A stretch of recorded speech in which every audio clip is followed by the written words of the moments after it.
In the book of Hosea, chapter 4, verse 6, it reads, "My people perish for lack of knowledge."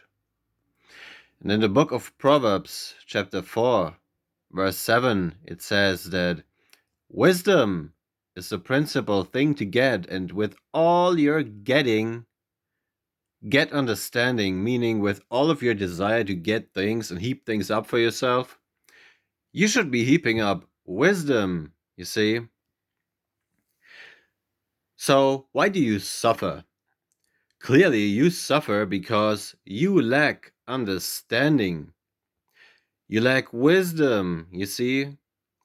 You prioritized 3D carnal bullshit over getting the most important thing in life, wisdom. You see, what good is all of the 3D physical material nonsense if you have no wisdom to rule over it? You see, it doesn't make any sense. It's a childish way of being, a childish way of thinking, you see. But you are only able to receive this truth if you have self accountability. You see, every time you got deceived, it was your fault. Because why do you perish? Why do you suffer? Because you lack knowledge, you lack wisdom.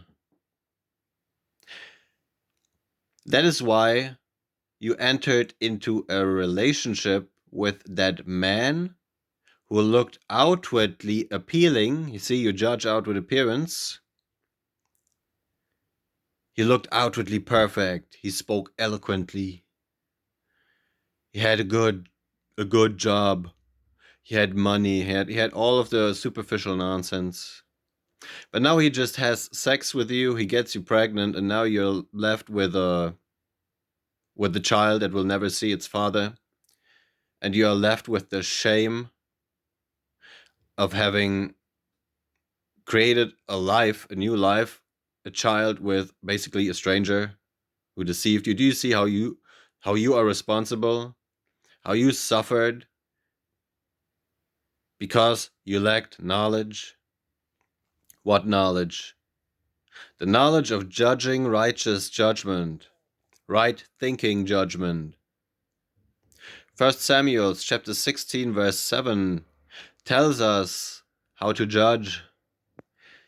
You see, it tells us that God judges the heart and the reins of a man, the heart being your nature, your being, which is intangible, it's internal, you see. And he judges whether that nature, that being is in tune with his nature, with his name. Name means nature. God's nature is love, you see. He judges whether you are loving or not. And that has nothing to do with your outward appearance, with whether you have money or not, with whether you speak eloquently or not, you see. But then it says that man judges outward appearance, you see. That's the difference between how the spiritual mind judges and the carnal mind judges. You see, the carnal mind judges and sees and experiences everything through the lens of outward appearance. How does that man or woman look like with my fleshly eyes? But I can only see skin deep. How do they sound like? But I can only perceive the superficial sound or the letter of the word, you see. And whatever else I can perceive of them through my senses will only be superficial judgment. Do you see now why you are not to partake of the tree of the knowledge of good and evil and its fruit? Its fruit is its information. That tree of the knowledge of good and evil is your own carnal mind and its physical manifestation in your body, called the central nervous system, through which you perceive information, right? It offers you information through your five senses, which all perceive superficial information. You see?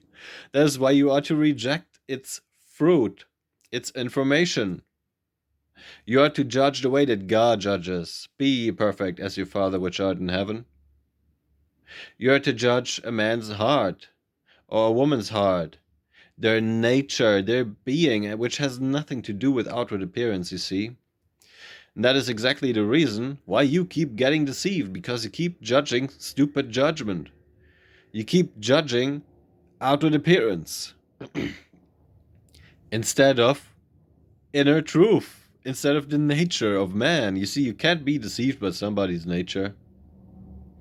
You can't be deceived by their energy that they project.